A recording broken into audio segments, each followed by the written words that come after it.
Habari za saizi tena, mtazamaji, msikilizaji, mtu wa Mungu ambaye umechagua mwangaza wa neno kuwa sehemu yako ya kujinoa kwa ajili ya neno la Mungu.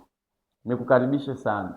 Kwanza nianze kukushukuru sana kwa sababu umeamua kujiunga hapa na umefanya kazi kuwashirikisha wengine, kuhakikisha kwamba wanakuja kujinoa. Hapa ni eneo ambalo unakuja kujitambua kiroho, kimwili, wewe ni nani na Mungu amekupa kazi gani ya kufanya hapa duniani. Unaishi kwa ajili ya nini? Lazima ulijue, hilo ni muhimu sana. Na nilikuahidi video 5. Na hii ambayo tunaenda kuifanya leo ni video ya 3. 2 zimesharuka tayari. Ninaendelea kukuhakikishia kwamba Mungu atakubariki sana na maisha yako yanaweza kuwa na mabadiliko makubwa baada ya wewe kuwa umetazama video hii moja baada ya nyingine. Nimeanzia rohoni. Kumbuka video yetu ile ambayo imekuja kabla ya hii inasema anzia rohoni, mengine yatakufuata. Kwa nini? Kwa sababu rohoni huko ndiko mambo yote yanakopangwa. Mungu mwenyewe ambaye anapanga maisha yetu ni roho, sio mwili, na ametupatia sehemu yake ndani yetu. Kwa hiyo haya mambo unayoyaona duniani yote yametoka rohoni. Ndio maana ukianzia huko mengine yatakuja. Ndio maana Yesu alisema tafuteni kwanza ufalme wa Mungu. Takeni kwanza kujua Mungu ana malengo gani kwa ajili ya maisha yenu. Alafu mtaona vitu vinakuja kwa urahisi tu. Hatukuja duniani kupambana kwa sababu ya kutafuta kula. Baada ya dhambi, mapambano yetu ni kutaka kujua nini makusudi ya Mungu, kwa maana utukufu wa Mungu uliondoka ndani yetu. Karibu kwenye video ya leo. Na kabla sijaendelea, nikutake sana ujiunge kwenye Mwanga wa Neno. Subscribe hapo na baadaye weka like, yani penda, andika comment, jaribu kushare, na maanisha partage video pamoja na wengine ili kusaidia kazi hii kuwafikia watu wengi zaidi na utukufu wa Mungu kuendelea kuonekana zaidi kwa watu wengine. Leo tunakuja na sehemu ya pili, anzia rohoni. Tunaendelea kukuonyesha impact ya maombi. Inawezekana unayajua vibaya sana maombi, na nimesha kueleza kwamba maombi ni sehemu ya kwenda kuongeza ranka zako za kiroho, ili wewe ujitambue, ulimwengu wa roho ukujue wewe ni nani. Leo tunaendelea na jinoe au anzia rohoni sehemu ya pili. Na ningetaka nianze na neno hili la mhubiri mmoja John Wesley. Ni mhubiri mmoja maarufu sana katika ulimwengu wa Kiprotestanti. Yeye alisema kwamba bila mtu Mungu hawezi kufanya kitu duniani. Samahani, nirudie. Bila mtu Mungu hafanyi kitu duniani. Sio hawezi, hapo nimerekebisha. Bila mtu Mungu hafanyi kitu duniani, na bila Mungu mtu hawezi kufanya kitu. Naomba uchukue hilo neno vizuri. Narudia tena. Bila mtu Mungu hafanyi kitu duniani, na bila Mungu mtu hawezi kitu. Wakati mwingine unaweza ukafikiri kwamba mtu ni kiumbe mdhaifu sana. Ndivyo ilivyo ukimlinganisha na Mungu, lakini sio wa kuchezea mwanadamu. Kwa nini sio wa kuchezea? Kwa sababu kuna vitu vya kiungu ambavyo Mungu hajaweka ndani ya viumbe wengine wote, hata viumbe wake wa mbinguni, malaika, lakini Mungu ameviweka ndani ya mwanadamu. Na ningetaka uelewe ukweli huu mkubwa, utakusaidia. Kwa nini Mungu hawezi kufanya kitu bila mtu, au afanyi kitu? Sio hawezi. Kwa nini Mungu afanyi kitu bila mtu duniani? Ukisoma Mwanzo 1 mstari wake wa 26. Mimi sitaki kusoma sana maandiko, wewe mwenyewe utaenda uyasome. Mungu alikuwa na plani ya kufanya mtu, na akasema nitafanya mtu kwa mfano wangu, kwa mfano wa Mungu. Kwa lugha nyingine ni kwamba Mungu alikuwa na wazo ya kuumba mtu wa kiroho kama yeye. Lakini ukienda kusoma sura ya 2 mstari wa 27, mstari wa 7, samahani, mwanzo hapo Biblia inasema kwamba Mungu alitengeneza mavumbi ya ardhi. Ina maana akafanya physical. Baadaye akachukua pumzi ya uhai akapuliza. Kwa lugha nyingine, mtu ana sekta mbili kubwa, ana mwili na ana roho. Kwa hiyo baadaye Mungu akasema kwenye 1:26 huyu mtu kwamba akatawale. Kwa hiyo hii dunia ni eneo pekee katika sayari ya Mungu ambayo inakaliwa na kiumbe mwenye sehemu mbili, ana roho, ana mwili. Ndio anaye manage hapa, yaani governor wa hii dunia, ana roho na ana mwili. Shetani hana mwili kama mimi, shetani ana roho. Ndio maana hawezi kufanya kazi hapa duniani bila ruhusa yako. Sijui kama unanielewa. Ndio maana ulimuona Eden pale alipotaka kuja kumdanganya Adamu, alitafuta mwili, akaenda kuazima mwili wa nyoka. Kwa sababu gani? Yeye hana mwili, haruhusiwi kufanya kazi ndani ya huu ulimwengu. Huu ni ulimwengu wa watu wenye mwili, na Mungu anaheshimu sheria yake, aliyesema kwamba gavana wa hii dunia lazima awe na roho na mwili. Sasa yeye Mungu ana mwili wa kiroho, naye pia hawezi kufika hapa mpaka amelazima mwili. Ndio maana kila mara wanapokuambia Mungu alimtokea Abrahamu chini ya mti wa Mamre, Biblia inasema aliona mtu, aliona watu, yaani Mungu alikuwa amevaa mwili wa mtu. Na ndio maana ulimuona Yesu amekuja duniani amevaa mwili wa mtu. Yeye hakupenda kuvaa mwili wa nyoka kwa sababu anatupenda sana sisi. Sijui kama unaelewa. Ndio maana ili Mungu afanye kitu lazima amtumie mtu mwenye mwili. Huu ulimwengu ni ulimwengu wa wenye mwili. Ndio maana wewe ni muhimu sana na mwili wako huo. Kwa hiyo usione mwili kama kitu cha mchezo. Wewe na mwili wako huo ni muhimu sana. Ndio maana maombi sasa, wakati dunia imeharibika, shetani ameteka watu wenye mwili kwenye ufalme wake. Sasa bado Mungu ana kitu anachotaka afanye na dunia. Sasa anafanya na nani? Anatafuta mtu mwenye mwili aje ashirikiane na Mungu, kwa lugha nyingine wafanye mkataba. Ngoja nikueleweshe vizuri. Serikali inaweza ikawa na project ya kuwafikia watu waliokutwa na majanga, labda mvua ilinyesha au moto uliwaka sehemu fulani. Sasa serikali ina pesa, inamtafuta raia mmoja. Serikali inaweza isiende moja kwa moja, ikatafuta raia mmoja mwenye shirika. Kuna watu wana mashirika, serikali ikamuita, ikafanyaje, wakafanya naye mkataba ili yule mtu akasaidie wale watu kwa niaba ya serikali. Nafikiri hapo unanielewa. Mungu katika serikali yake huko mbinguni anajua matatizo yanayotokea duniani, anajua haja watu walizo nazo duniani. Sasa anatafuta mbia, yani partner, ambaye anaweza kasaini naye mkataba ili yule mtu aende duniani akawahudumie watu wa Mungu. Ndio sababu ya kuomba. Yaani tunaenda kwa Mungu kuomba, tumwambie Mungu sisi tuko tayari ufanye partenaria na sisi ili na sisi twende tu impact tukawasaidie watu. Hiyo ndio maana ya kuomba. Sasa ile kuomba wewe unaenda kulialia mbele za Mungu njaa, yaani hayo maombi ya wali maharagi, kusema kweli hayafanani na kile Mungu anacholenga katika maisha yako. Ndio maana ningetaka ubadilishe sana mfumo wako wa kuomba, uanze kuomba kama unataka partenaria na Mungu. Ndio maana watu wadogo ambao wanapenda sana kula, hiyo utakuja kulipata kwenye video inayokuja, hawawezi kuimpact dunia, hawawezi kufanya mambo makubwa duniani. Ndio maana ukiona shirika wanaomba pesa, wanakuwa finance na mashirika ya kimataifa, alafu wanapata ile pesa, wanajenga majumba yao. Hao ni wachawi. Mungu hajawahi kumsaidia mwanadamu ili ajisaidie. Mungu anamsaidia mwanadamu ili yule mwanadamu awasaidie wanadamu, ili wale wanadamu wamsifu Mungu. Hiyo ndio sababu ya Mungu kukusaidia. Sasa unapopewa mzigo na Mungu, alafu ukaufanya ule mzigo ukusaidie wewe, hapo umeenda kinyume sana na mapenzi ya Mungu. Kwa hiyo Mungu akikosa mbia, na maanisha akikosa mtu wa kufanya naye kitu, hafanyi kitu. Ndio maana unaweza ukajiuliza, mbona sehemu fulani ule mji umekaa muda mrefu hakuna kanisa? Mbona hakuna watu wa Mungu? Watu wanavuta bangi tangu zamani zote. Ni kwa sababu hakuna mwanadamu aliyejitolea kwenda kuwafikishia ujumbe.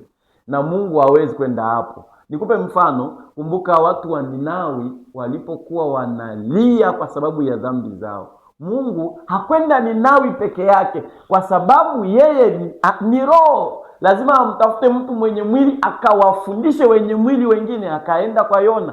Umewahi kujiuliza kwa nini Mungu alikuwa anamlazimisha Yona? Kwa nini Mungu usiende mwenyewe? Mungu si mweza yote. Kwa nini usiende peke yako umlazimishe Yona? Mungu anasema hapana, ni sheria. Hiyo ni sheria ya kifalme, kwamba sehemu ya wenye mwili wanaenda wenye mwili. Nafikiri utakuwa unajua umuhimu wako. Ndio maana Mungu akamwambia Yona, unaenda wewe. Yona akakataa. Mungu akamwambia uende, hata kama unaenda Tarshishi ndakurudisha, kwa sababu wanaohitaji msaada ni watu wa Mungu. Kwa lugha nyingine, wewe ni muhimu sana, na kuomba ni kwenda kuhitaji kufanya mkataba na Mungu, ili Mungu akupe, yani mnaandikiana contract kwamba nakupa, anakufinance, nataka hiki kwa sababu nikafanye hiki. Hilo wazo la kwanza ubaki nalo, litakusaidia hilo wazo la kwanza. Wazo la pili, maombi ni kwenda sasa kumwambia Mungu, Mungu, unahitaji watu wa kufanya nao kazi, na mimi niko tayari. Kwenda kumwonyesha Mungu niko tayari kufanya kazi na wewe. Maombi hayambadilishi Mungu, maombi yanakubadilisha wewe. Sasa unapokwenda kumwambia Mungu uko tayari, Mungu anachukua muda wa kukuangalia moyoni. Je, huyu kweli yuko tayari? Ni kama unanielewa. Kwa hiyo kama hauko tayari, kama nafsi yako haijakuwa vizuri, Mungu anapoona anakutengeneza ili ufikie malengo yake. Nataka nisome aya ya Isaya sura yake ya 43. Hii itakusaidia uisikilize kwa makini, ili uwe unajua kwa nini Mungu alikuumba, ili uwe unajua kwa nini Mungu alikuleta duniani. Ninasoma katika kitabu cha Isaya sura yake ya 43. Nitasoma mstari wake wa 24. Naomba usikie kwa makini kile ambacho Mungu anasema. Isaya sura yake ya 43 mstari wake wa 21. Biblia inasema hivi: watu wale niliojiumbia nafsi yangu, ili wazitangaze sifa zangu. Mungu ndo anasema kwamba amekuumba wewe kwa ajili yake. Wewe haujaumbwa kwa ajili yako mwenyewe.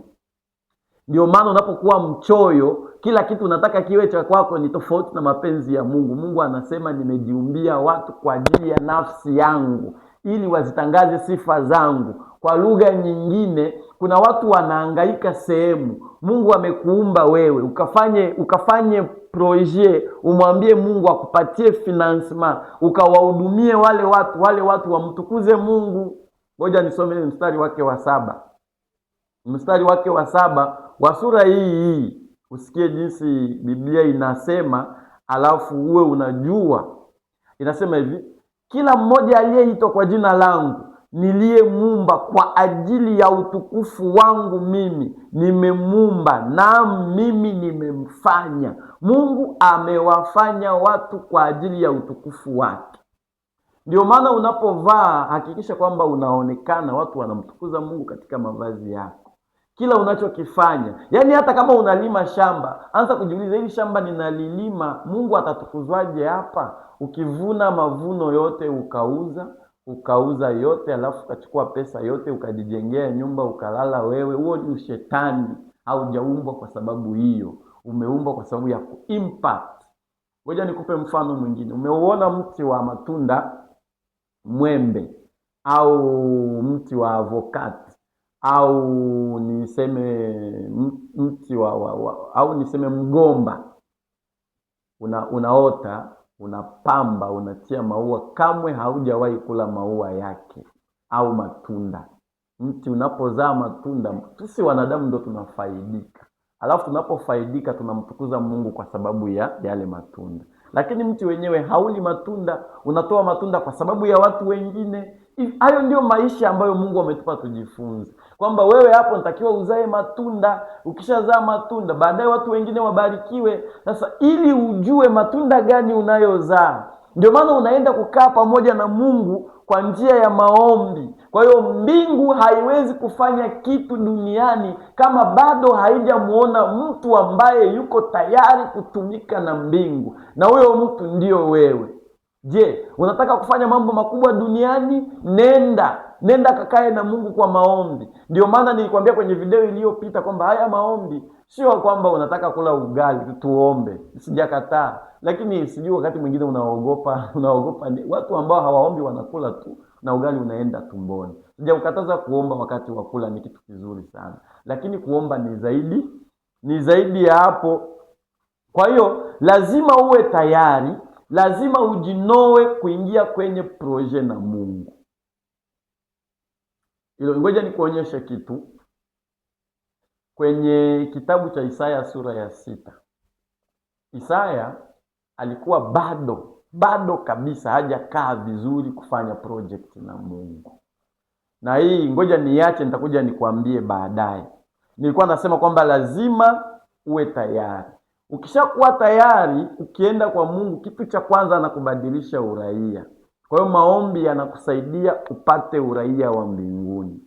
Kuna watu wako kanisani, unaweza kuwa kiongozi wa dini lakini hauna uraia wa mbinguni. Unaweza kuwa unaongoza kanisa fulani lakini hauna uraia wa mbinguni. Unaweza kuwa wewe ni mzee wa kanisa lakini hauna uraia wa mbinguni. Na ili ujue kama wewe ni raia, angalia umeshafanya nini na Mungu. Kwa sababu katika ni somo lingine tutajifunza baadaye, katika aina ya raia wakaaji, niseme katika aina ya wakaaji wa ufalme, kuna raia, kuna watumwa, kuna mawaziri, au mawaziri nao ni raia, alafu kuna mabalozi. Sasa ufalme wa Mungu pia una raia. Sasa kuna wengine ambao sio raia wa ufalme wa Mungu. Ukisoma kitabu cha Yohana wa kwanza sura ya 5 mstari wa 19, Biblia inasema kwamba tunajua kwamba sisi ndio wa Mungu, lakini dunia yote iko katika mikono ya yule mwovu. Ina maana kuna ufalme aina mbili, kuna ufalme wa shetani, pia kuna ufalme wa nani? Kuna ufalme wa Mungu. Sasa unaposogea mbele za Mungu kwa maombi, kabla Mungu hajakupa mkataba, anakufanya kwanza raia. Anakupa uraia. Na Isaya amepewa uraia. Nenda kasome kwenye Isaya sura ya 6. Baada ya kumuona Mungu, anza tu mstari wa kwanza pale. Na akamuona Mungu, lakini Isaya hakuwa raia, alikuwa hajawa raia, ni mtumishi tu ambaye bado sio raia. Unaweza kuwa mtumishi unatumikia Mungu lakini hujawa raia, yaani haujakuwa na zile dua. Akalalamika sasa kwamba ole wangu mimi, kwa maana mimi ni mtu mwovu. Kwa lugha nyingine anasema ole wangu mimi, sijawa raia, lakini nimepewa nafasi ya kumuona Mungu. Na Mungu akatoa oda kwa malaika, akamwambia malaika, mpeni uraia huyu. Isaya akapewa uraia, akamwambia wewe tangu sasa umekuwa raia wa ufalme wa Mungu. Baada ya kupewa uraia, ndio Mungu akauliza ni mtume nani? Ni nani atakaye kwenda kwa ajili yetu? Kwa lugha nyingine, Mungu hawapi contract kubwa watu ambao sio raia wa ufalme wake. Kabla hujapewa contract kubwa na Mungu, lazima kwanza uwe raia. Na hii contract usifikiri labda mtu unaweza kuwa na pesa nyingi lakini sio raia. Ili ujue kwamba wewe ni raia, angalia kwamba una amani na hizo pesa. Kuna watu ambao wana pesa hawana amani nazo. Kuna watu ambao wana pesa wanalala kwenye vilabu vya pombe. Watu wana pesa wanazini na watoto wadogo. Inaonyesha kwamba huyu bado sio raia. Kwa hiyo unapoenda kwenye maombi unapewa uraia. Ukipewa uraia, na baadaye ndio unapewa sasa nini? Kazi na Mungu, kwamba unaweza kwenda kufanya kazi fulani, unaweza kwenda kufanya kazi fulani. Kwa hiyo Mungu hawezi kukupa nguvu kubwa ya utendaji kama wewe sio raia wa ufalme wa Mungu. Hilo wazo pia baki nalo. Wazo lingine ambao tunaelekea mwisho, ukiwa umeshaenda kwa Mungu kwa maombi, amekupa uraia. Baada ya uraia anakupa contract kwamba utaenda kufanya hiki, alafu anakupa ulinzi. Sijui kama unanielewa. Wanaolindwa ni watu ambao wako na projet. Ndio maana mnaona marais katika jamhuri wana ulinzi mkubwa, au kamanda au anaongoza batayo au rejima ana ulinzi, kwa sababu yuko na mission. Mtu mwenye yuko na mission ndio anapewa ulinzi. Hii kwa sababu gani? Ukishampa mtu mission, adui wanajua kwamba tukimuua huyu tumeua mission ambayo amepewa na Mungu. Ndio maana anapewa ulinzi. Sasa kuna watu wanaenda kulia, baba, tunataka ulinzi, utulinde na adui. Uko na mission gani ili Mungu akupe ulinzi? Kuna nini ambacho mnafanya na Mungu ili wewe ustahili kuwa na bodyguard? Malaika washuke milioni kutoka mbinguni wanakulinda. Kwa sababu una kazi gani? Unamfanyia Mungu nini? Tangu uzaliwe una hela, ndio. Hujawahi kununua hata viti 10 kwa ajili ya watu wa Mungu wakalie kanisani. Kuna maskini wanarangaranga. Hujawahi kutengeneza hata restaurant kwa sababu ya kulisha watu wa Mungu wenye njaa. Hujawahi kwenda kwenye shule hata kulipia watoto ambao ni watoto wa maskini, mayatima ambao hawana kitu. Yaani hakuna chochote ambacho umeshafanya kwa ajili ya Mungu. Lakini unataka ulinzi. Unataka ulinzi ili wewe uendelee kushiba, unenepe na ulindwe. Sasa unalindwa kwa nini? Kwa hiyo wanaopewa ulinzi ni raia ambao wana kontra na Mungu. Ndio maana leo serikali ikikupa hela ili ukarealize projet sehemu fulani, ina haki ya kukupa ulinzi ile hela isipotee. Mungu akikupa karama kwamba wewe ni mtumishi wangu, chukua hii karama ukawafundishe watu, shetani anajua akikuua ameua ile karama. Mungu lazima akupe ulinzi. Hiyo unaweza ukaisoma kwenye Biblia, kwenye kitabu cha Matendo ya Mitume. Paulo kuna wakati alikuwa anahubiri Korinto, Athene, na watu walikataa neno. Watu wakasema hawataki, akawa na vita kubwa kiasi kwamba akakata tamaa. Lakini baadaye Mungu alimjia kwenye njozi za usiku, akamwambia Paulo, usiogope. Hakuna mtu atakaye kugusa. Mimi niko pamoja naye. Unasikia hiyo? Unajisikiaje Mungu akikwambia hiyo? Yaani anakuambia kwamba ulinzi wote wa mbinguni uko hapa kwa ajili yako. Kwa nini? Paulo ana mission. Kumbuka alipoombewa, Roho Mtakatifu aliwaambia wanafunzi, nitengeni Paulo na Sila. Kuna kazi ambayo ninawapa waende kufanya. Na wanapopewa kazi, lazima ulinzi unaandamana pamoja nao. Kwa hizo ni secret, ni siri ambazo tunazijua tunapokuwa kwenye maombi. Kwa hiyo maombi yanakufanya ugundue wito wako. Maombi yanakufanya ujijue wewe ni nani. Maombi yanakupa mission. Maombi yanakupa ulinzi wa Mungu kwa sababu ya mission yako. Nimekudekuraje au sikushauri kwenda kuomba ulinzi wa Mungu na hauna mission? Ngoja nikwambie, serikali inawalinda raia wote. Na kuna jeshi ambalo linasema linalinda mipaka ya nchi. Lakini kuna watu wana ulinzi special. Kwa sababu wale watu wana mission kubwa ya kufanya, wana ulinzi. Ndio maana leo gari likifanya ajali, raia wakafa 500 wanazikwa tu. Lakini akifa waziri mmoja tu, yaani wanafanya mort national. Kwa sababu huyu waziri ana nini? Ana ulinzi. Waziri akifa yeye mwenyewe hawajui amekufa na nini, haiwezekani akazikwa hivyo. Lazima apimwe, lazima ifanywe autopsy, ijulikane huyu mtu amekufaje, nani amefanya hivi, kwa sababu wanajua huyu ana mission. Mtu wa Mungu, naomba uanze kubadilisha mfumo wako wa kuona mambo. Labda niishie hapo kwa leo. Nafikiri kuna kitu kingine kipya sana ambacho utaendelea kujifunza kwenye somo hili ambalo tumejifunza leo. Mungu akubariki sana. Endelea kujinoa. Hizi video usizishare peke yako. Nimekwambia kwamba baraka sio za peke yako. Mungu amekuumba kwa sababu ya dunia nzima.